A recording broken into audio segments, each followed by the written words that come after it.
There's the outrage and the timing of the outrage. Russian state media in overdrive after the purported downing of 2 drones over the Kremlin days before the May 9th Victory Day parade on Red Square. Moscow quick to brand it a plot to assassinate Vladimir Putin with calls to eliminate his Ukrainian counterpart and carpet bomb Kyiv. And while no one was injured at the Kremlin, the daily dose of strikes on Ukraine, leaving at least 23 dead Wednesday in the southern city of Kherson.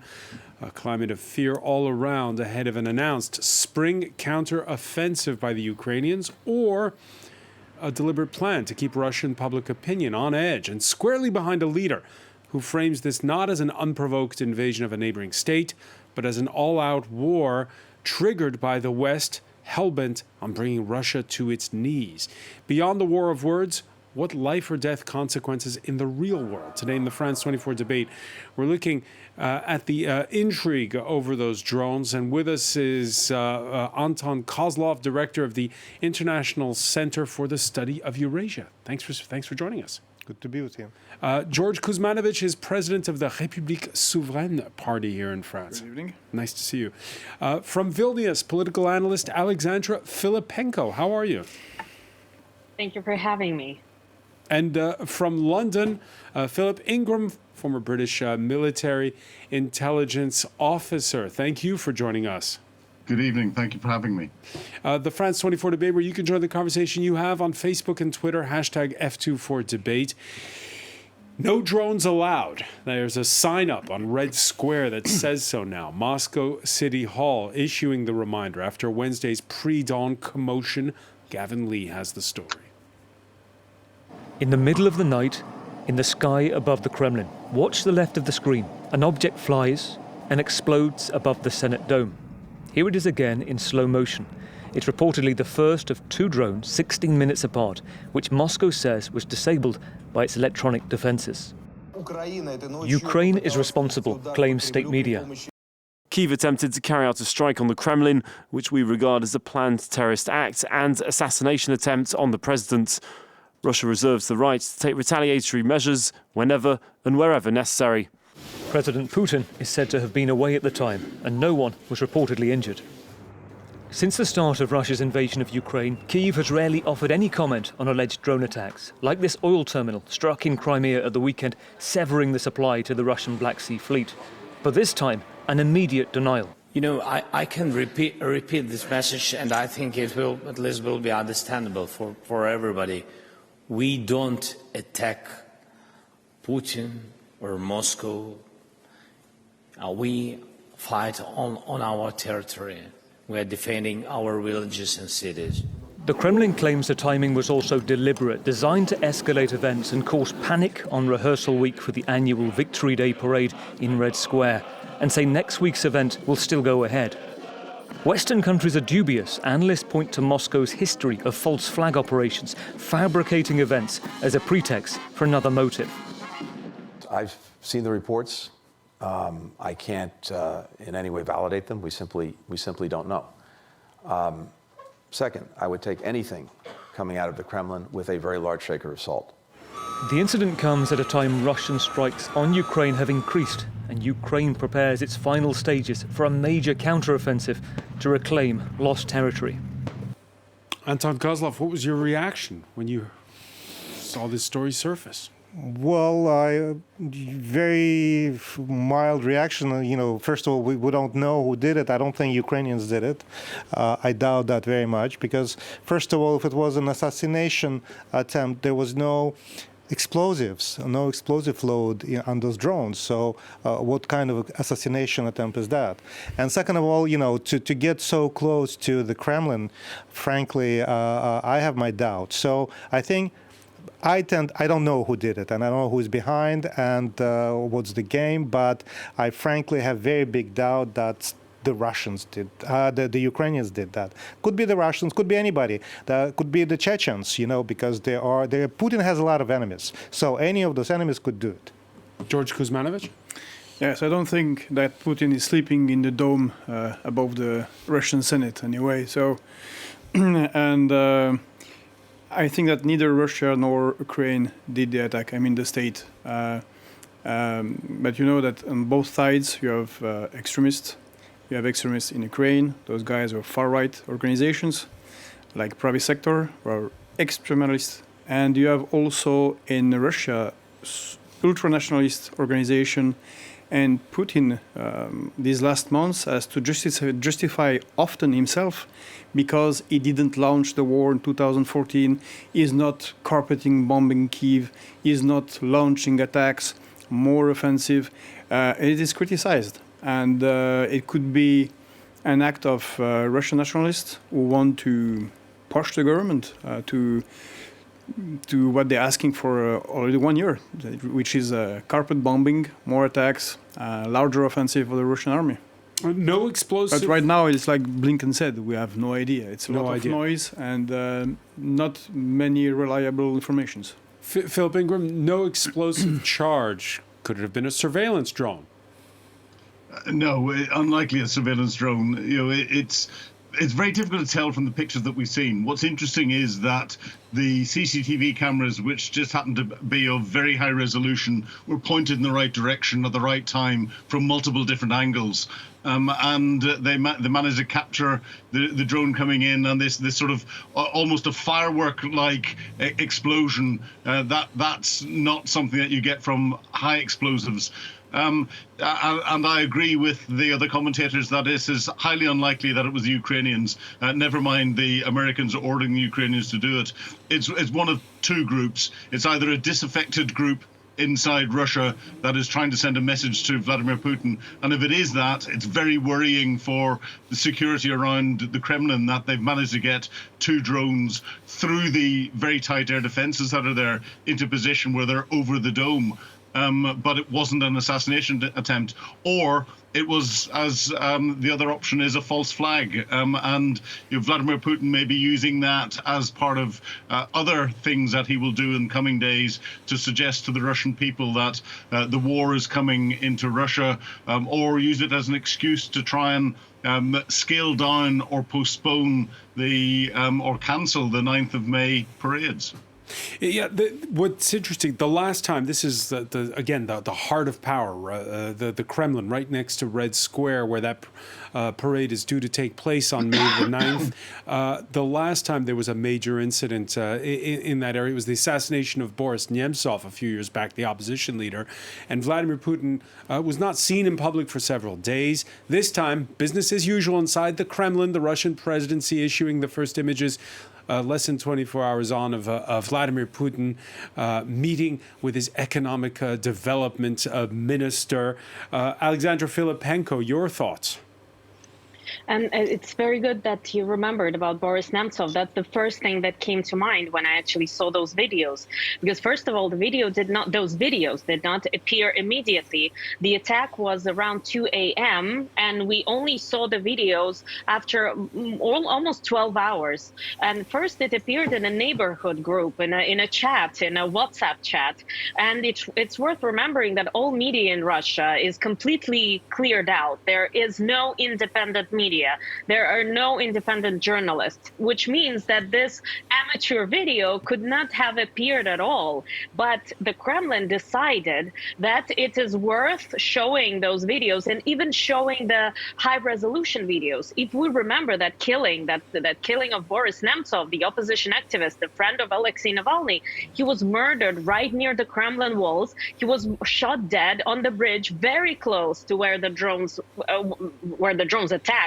Where those videos are shot, and no security cameras were working at the time when Boris Nemtsov was killed. And now we have such a clear footage, and all the clear footage has emerged from the Kremlin. All officials' channels are showing this high-resolution videos.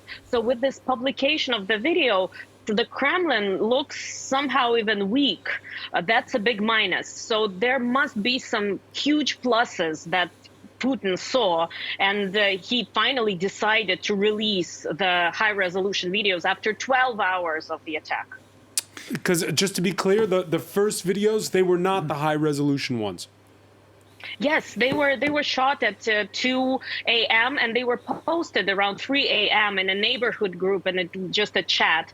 And only after almost 12 hours, there are some Telegram channels, the pro-Russian Telegram channels, pro-war, I can even say, Telegram channels, started posting it and commenting that Russia is attacked, Moscow is attacked. And then it was shown on state television. But I must say that that theme, now we're talking about it for 1 hour. We'll be talking about it for an hour. And on Russian state television, they talked about it for 3 minutes, for 4 minutes, not more. So business as usual, just as you said, everything is going according to the plan. That's what Kremlin is trying to say. In the hours that followed the downing of the devices, some of the responses a little bit off the charts. The former president Dmitry Medvedev calling for the, quote, elimination of Volodymyr Zelensky. Not everyone, though, is so strident. As a rational person, I can say that the use of nuclear weapons in response to a drone, of course, is out of the question.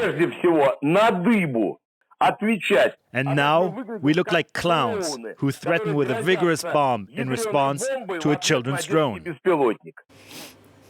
Anton Kozlov, a lot of Kremlin intrigue. George Kuzmanovich there was telling us earlier about how Vladimir Putin has to watch his left flank and his right flank. Your thoughts listening there to the head of the Wagner paramilitary group? Well, I think he actually is. It's a very interesting character because he's a former convict. He did 8 or 9 years in jail for robbery, and now he appears to be as sort of. Well, I don't know if you can really say progressive, but he is someone who is not afraid to tell certain things when, in fact, nobody really says these unpleasant things. And he is gaining a certain popularity among those right-wing or extreme right-wing activists who are very unhappy about the way the war is conducted. He's very unhappy about the Minister of Defense, Shoigu, and very unhappy about Putin himself. So this is something, he is basically a populist, demagogue, of course, but he is gaining momentum and is trying to push his narrative, and I think he's doing it very well. All right, we have breaking news. First, there was Russian authorities talking about a drone shot down near a Russian airbase in Crimea. And now, in the last minutes, air raid sirens and explosions heard in the Ukrainian capital. Let's cross to correspondent Gulliver Cragg. Gulliver, what more do we know? I'm afraid I'm not actually in Kiev, and so I haven't heard these explosions. There were attempts to strike the capital overnight, but the air defense forces shot them all down. This is breaking news. I haven't heard about these latest. All right, so as those latest, this is according to the French news agency AFP. That there have been those sirens going off and those explosions heard in the capital. All day, have Ukrainians been bracing for something following all the commotion we've had in Moscow the last 24 hours? Well, there's a certain amount of trepidation after the Russians said that they would seek vengeance for this alleged Ukrainian attack on the Kremlin. But what materialized overnight seemed to be just a continuation of what they've been doing for the past few days anyway. Long-distance strikes involving 20-odd drones and a few ballistic missiles, with targets that sometimes hit civilians, but may well have been what the Russians thought were military targets in an attempt to hamper Ukraine's preparations for the counteroffensive. It didn't really look like anything new. Lots of Ukrainians were actually kind of joking about the Russians' threat to retaliate by saying, well, you know, what, do you think they might attack Kyiv or invade the whole country or just do things that they had already done, basically? So short of, announcing full mobilization, declaring an actual war on Ukraine, or resorting to the use of nuclear weapons, that's the only thing that would be seen by the Ukrainians as an escalation on the part of Russia. That's one reason why some people are casting doubt on the theory that this was a false flag operation, because if it was a false flag operation and the Russians staged the attack on the Kremlin themselves, then what was the point? Because they don't really seem to have done anything new in response so far. All right, and the Reuters news agency reporting witnesses hearing small gunfire as well as explosions in the city center, residents making their way to air raid shelters in Kyiv. Philip Ingram, it doesn't look like a false flag operation, says Gulliver Cragg. Your thoughts on that? Well, it might not be. It all depends on what Putin's reaction is going to be. But I think there are two things here. One, Vladimir Putin is backed into a corner. His spring offensive that he was hoping would break and potentially capture Bakhmut and break through Ukrainian defenses has culminated. And he's now anticipating the Ukrainians counterattacking in and taking back another big chunk of territory. So he's trying to work out how he can maneuver and how he can get his messaging out around that. And I genuinely think he doesn't know what to do. And the other difficulty is we're seeing Prigozhin, as we saw in the video there, coming out and being increasingly more anti what the Ministry of Defense is doing and what Vladimir Putin's doing himself. But Prigozhin is still surviving, so it shows the level of power that he's got. However, from the tactical situation on the ground, Prigozhin commands the Wagner group, who are doing most of the fighting in and around Bakhmut. But Gerasimov is in charge of all of the military operations inside Ukraine. We've got a conflict of interest. We've got a conflict of command going on in there, which is never good from a military perspective if you don't have that unity of command. The Ukrainians will be sitting back and smiling and watching for where the joints are between these two commanders, and they will be exploiting that as they carry out their counteroffensives. And speaking of drones, Can I just come back in and say, Gulliver, go ahead. It does look like a false flag operation. That's the thing. It bears lots of hallmarks of a false flag operation, but people in Ukraine can't understand what the purpose of it was. That's why it's left a lot of people in Ukraine feeling very perplexed about what exactly was the point. There's all sorts of theories going around. Also, I just wanted to fill you in on the explosions in Kyiv. According to the city authorities, that was the sound of air defenses working, shooting down yet more drones. Shooting down yet more drones, and so everyone's on tenterhooks. That's for certain. And speaking of drones, the claims, of course, flying in both directions and flying in bunches. It seems last week, Germany's best-selling tabloid Bild picked up on the claim of a pro-Kyiv activist who asserted that a drone laden with 17 kilograms of C4 plastic explosives was shot down flying from Ukraine towards a newly built industrial estate near Moscow that Putin was due to visit. There's no independent confirmation on that. What is fact is the explosion and fire at a refinery earlier this Thursday in the Russian township of Krasnodar. It's along a key supply route to Crimea, where last Saturday Moscow blamed Ukraine for an attack that set fire to an oil depot in Sevastopol. Social media also showing gas tanks on fire. Further along in Stavropol, which you can see here on this map, in all those cases, drones blamed for the alleged attacks. And there is drone warfare in both directions, George Kuzmanovich. Yes, sure. Drones warfare is a new way of doing war. That's one of the biggest lessons in military affairs of this Ukraine war in Ukraine. Regarding a false flag operation from the Russian state, it's quite bizarre because this attack, even it's ridiculous or small as it is quite humiliating for the Russia. It's Kremlin. It's the heart of Russian power.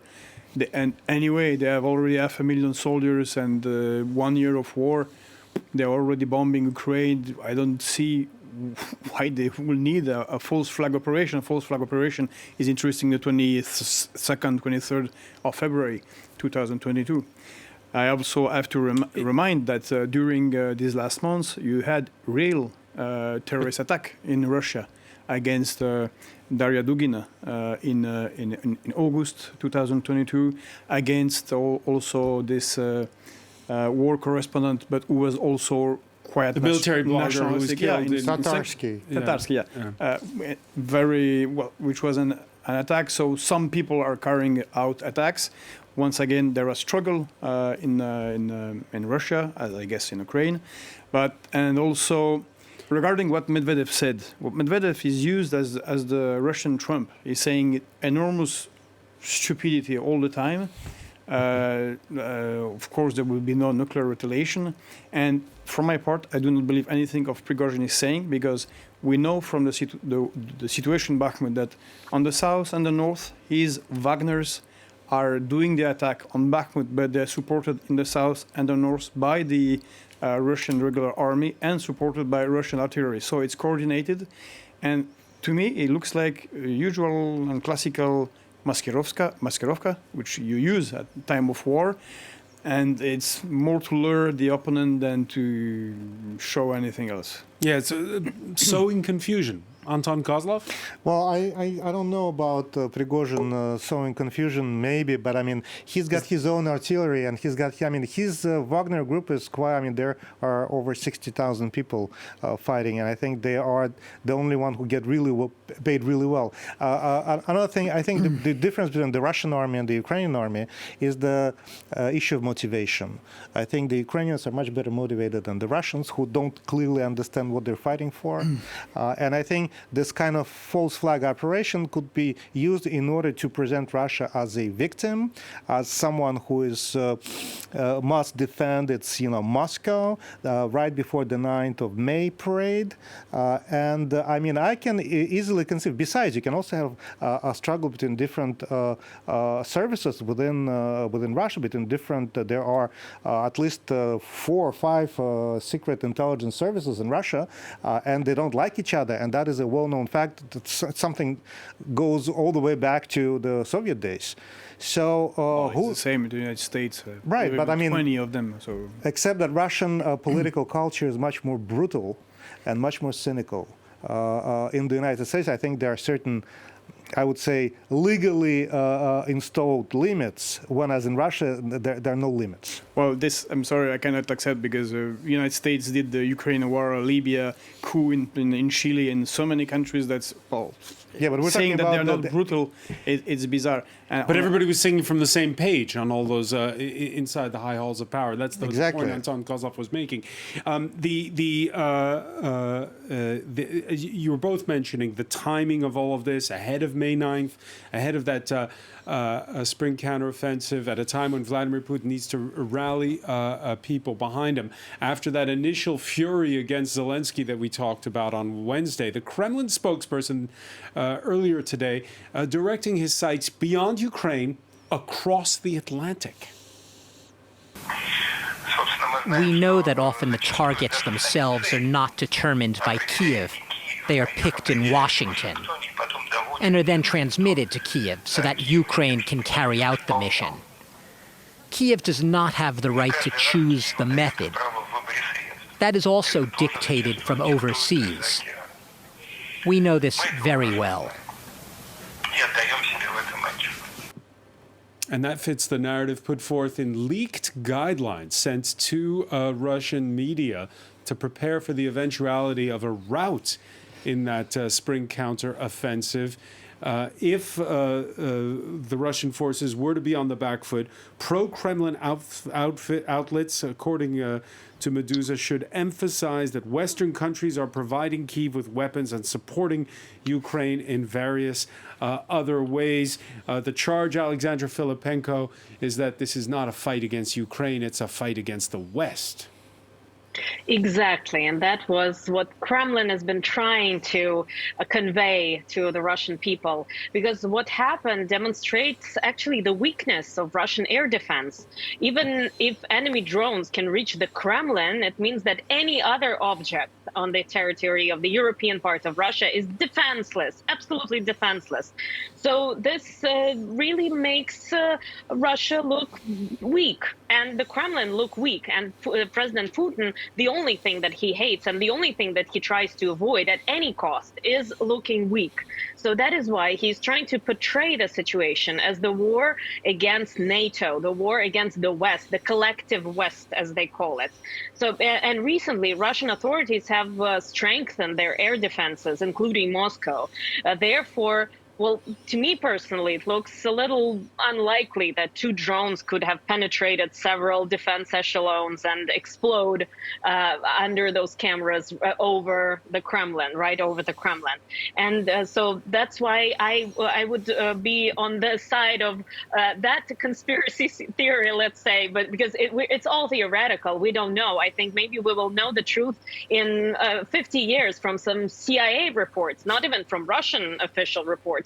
But probably not very soon we will find out. But if the Kremlin attacked itself, this could be those people who are against negotiations. Because but listening to the rest Yep. of the panel, doesn't this either way, doesn't it make Moscow look weak? Is this a good this kind of a false flag operation? Is this a good idea? It's absurd. Well, it depends. It depends on actually who finds who is behind it. Now we cannot really say who is actually behind it, because it really makes Kremlin look weak. And maybe it's the people who don't want negotiations to happen. Maybe there's those parts of the Kremlin, as it's been said. There are a lot of conflicting groups within the Kremlin, within Moscow, and this also might be the sympathizers of the Ukrainian army who are on the territory of Russia.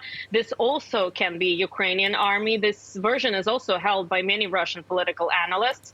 And some analysts say that this operation will mean that Kremlin and Russian authorities will redeploy air defenses inside the country, which means there will be fewer of them at the front. And this is what the Ukrainian military is trying to achieve on the eve of the counterattack. So there are all the conflicting ideas. And now it's all actually theoretical. Yes, but, It does seem regarding weapons, counter aviation or air defense depend of the weapon who is attacking. You're not using the usual against missiles or rockets or planes. Air defense that you use against a small drone doesn't work that way at all. And drones are a new way of making war. It's quite complicated. We know here in Paris that we will have Olympic Games in 2024. The French police tested the first time their own drones during the last demonstration in Paris, the 1st of May.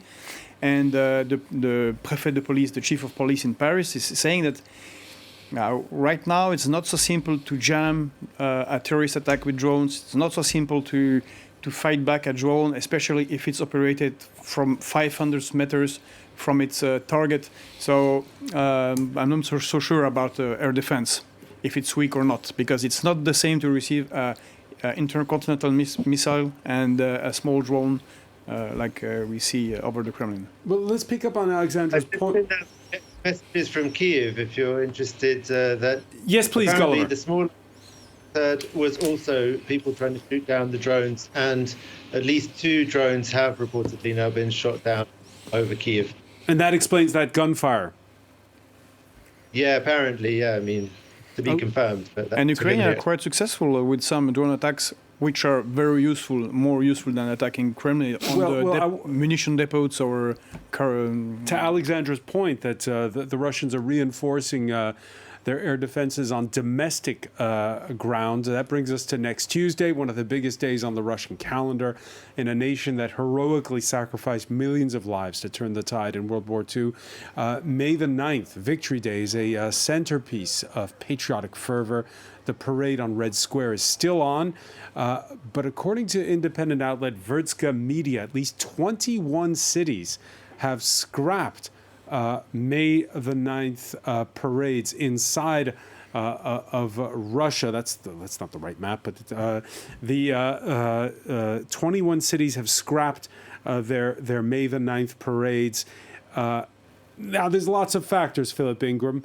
Part of it is because there's a war on, and you don't have it's not the time for a parade necessarily, but there are security concerns in a lot of places. So what does that tell you? Well, they've got security concerns. They've got concerns about the equipment. A lot of the equipment that will be used in these parades is actually on the front line in Ukraine, and they've got concerns about the manpower that there is as well. And you're bringing all of those together. what Vladimir Putin won't want is in all the different cities to try and highlight to the families of those that are losing loved ones in Ukraine issues that could bring them out and increase the amount of protest. So if he can tune it down as much as possible, he will try and do that. If he can keep the nationalistic feeling going inside Moscow, he will do that. And again, linking it to the drone incident that's there, logic doesn't really come into a lot of stuff that happens out of the Kremlin from time to time. We just have to go back to the Novichok attack on Sergei Skripal in Salisbury in England a couple of years ago, and then we get Colonel Chepiga and Colonel Mishkin doing an infamous RT interview on the RT.com where they said they were just visiting the Spire in Salisbury because they had wanted to do that for many years. There's no logic to what they do, and it's quite obvious when people are lying. Anton Kozlov, if you're Vladimir Putin, how do you handle May the 9th this year? No, I completely agree with our London speaker. I think you shouldn't seek logic in either Putin or his entourage decisions and their behavior. If they were logical people, they would not invade Ukraine because Russia was not ready for that and is not ready for that. But so how does he handle May the 9th? Well, he has to have this. This is they think. First off, explain for our viewers how big of a deal May the 9th is. Well, I must say it is something that was sort of turned into this great celebration in the past, I would say probably 20 years. It is a very important source of legitimation of his power and of the regime, because this regime doesn't have that many sources of legitimation. This is the key to understanding why this was blown completely out of proportions. And it is important that there are very few veterans of the war that survive, and they're in their 90s. So people who go and sort of celebrate and who participate in this immortal regiment marches, they're basically grandchildren, grandchildren. So they have no understanding and no basically experience of the war, and Putin doesn't have that experience. So that's why they so easily use those words and talk about the war, and that's why Medvedev wants to blow everybody with nuclear weapons, because they have no clue what this is all about. Alexander Filipenko, for you, what are the stakes on May the 9th? May the 9th is an extremely important date for President Putin, and he's been fixated on this Second World War, or the Great Patriotic War, as it is known in Russia. And I must say that when was the last time when Kremlin was attacked? It was the last time it was attacked in 1942 during the Second World War.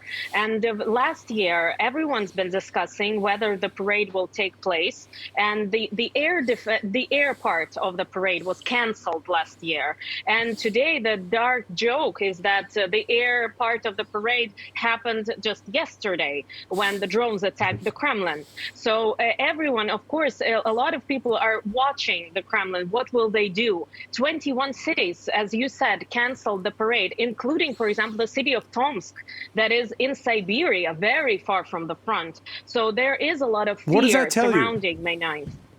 There is a lot of fear what is going to happen, a lot of fear of the attack. And probably Russian authorities only now, when they have to have that May 9th parade, this main celebration, I must say that this is the main holiday in Russia, apart from New Year's maybe.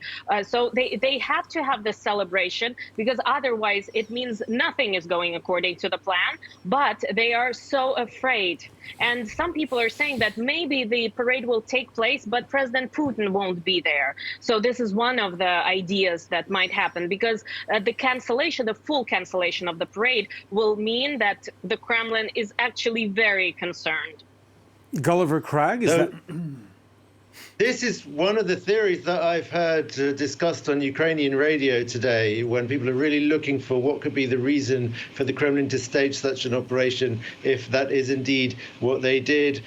was that they were looking for an excuse to either cancel the parade or for Vladimir Putin not to be there, for Vladimir Putin maybe to do it by video link-up. There was a guy called Sergei Haidai, who's a political technologist, that's how he was presented anyway, and he said, well, we'll see in a couple of days whether I'm right, but he was absolutely hammering on this theory, saying that it's the only plausible explanation that he can find. The same guy was also, discussing the possibility that maybe it was Ukrainians who did it, perhaps not the government, but perhaps, Ukrainian enthusiasts or rich Ukrainians who've managed to acquire these drones or crowdfunded them or something. Those are the other theories that are being put around. And, the answer to that kind of suggestion that it could have been that is, why, in that case, would they not have done it on May the 9th? Why would they have done it now? And that does seem to be also quite a convincing argument against the theory that any Ukrainians were behind this attack.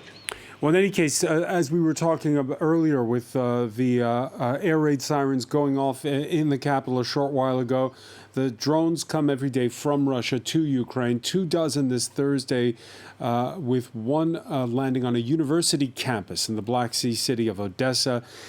Wednesday was a particularly deadly one for the frontline city of Kherson, where 23 civilians were killed as missiles rained most notably on a supermarket and a train station. The people who were there, I saw 2 dead, and I don't remember anything else. I was stunned. Everything was covered by smoke, by dust, and panic. I was going to the checkout when it hit me. People were wounded. They opened the emergency exit, and I ran. It hit my arm and leg.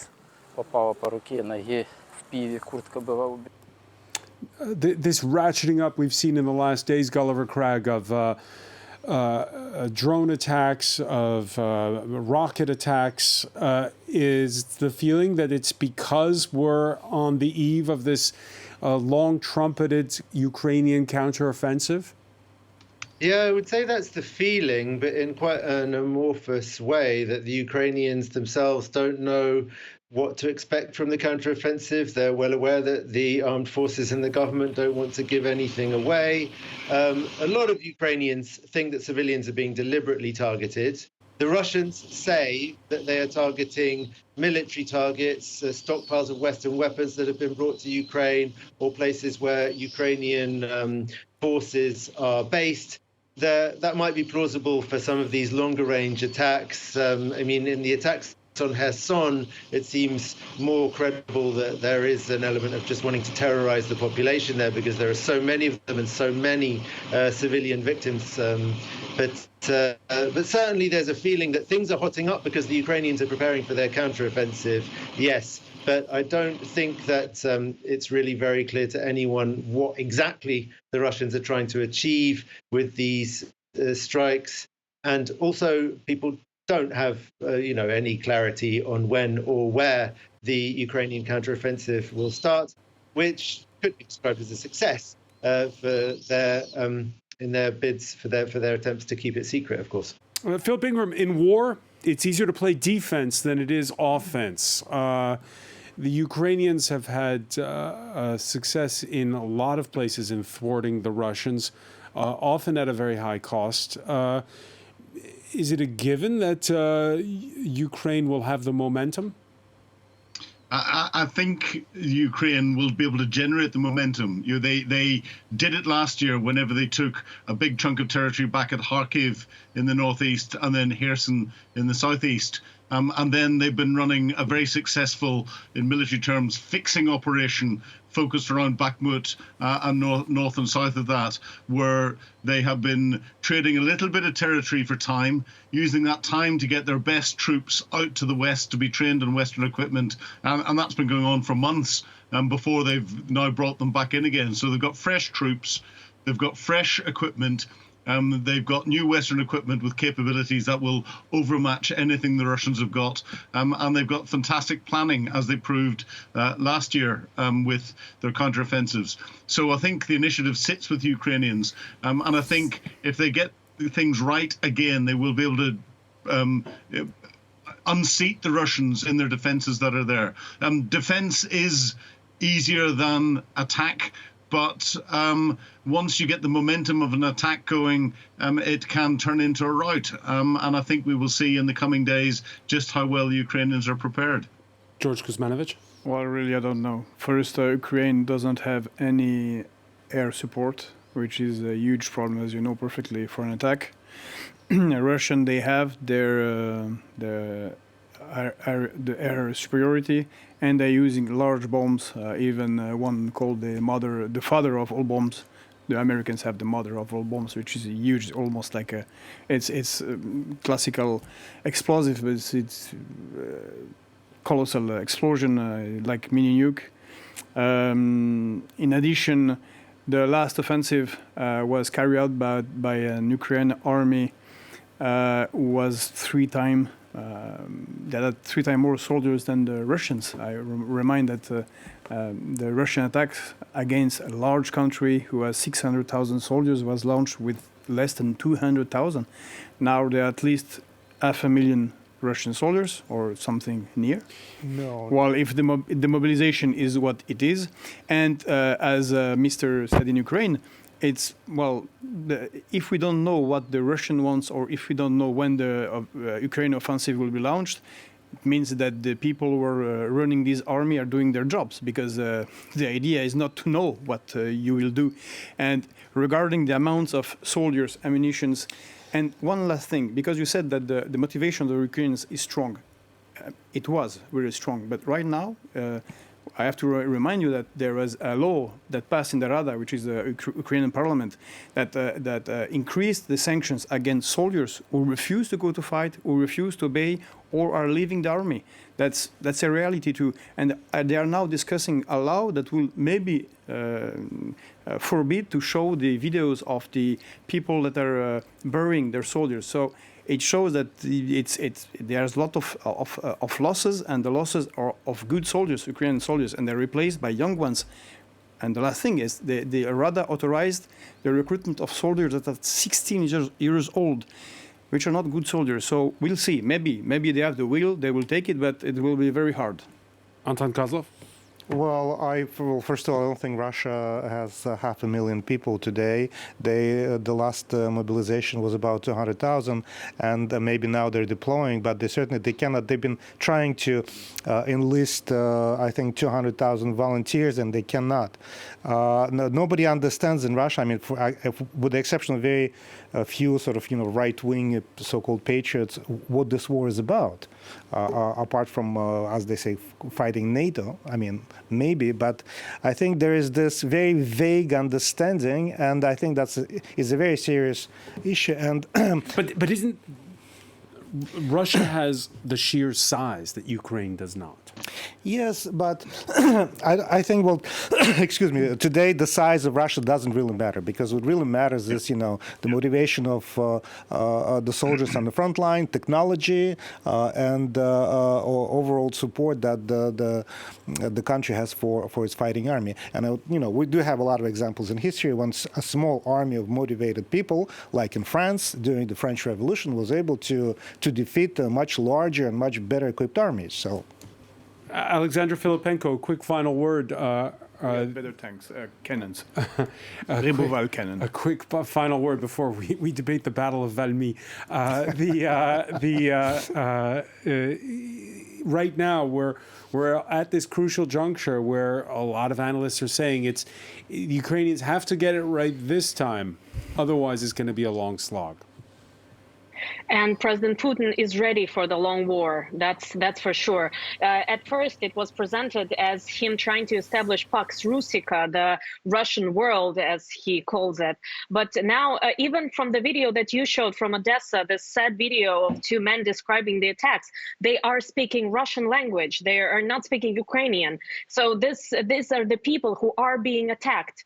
And now President Putin probably understands that he will not get the most part of Ukraine. He might want to keep some part of Ukraine, but he is ready for the long war. And Russia is waging this long war with those missiles from 1940s, 1950s, and they can still produce them and they can fight with them. So now I think that President Putin is mostly concentrated on the chaos in Europe and not peace in Europe, and not even establishing that Russian world, that Pax Russica. But the main idea is to keep this long war going on in Europe Europe and for Europe and the United States to get tired of it and leave everything alone and leave Ukrainians to themselves. We'll have to leave it there. Much more to talk about. Alexandra Filipenko, so many thanks for joining us from Vilnius. Philip Ingram in London. Gulliver Cragg, who is with us from Ukraine. Anton Kozlov, George Kuzmanovich. Thank you for being with us here in the France 24 debate. Thank you.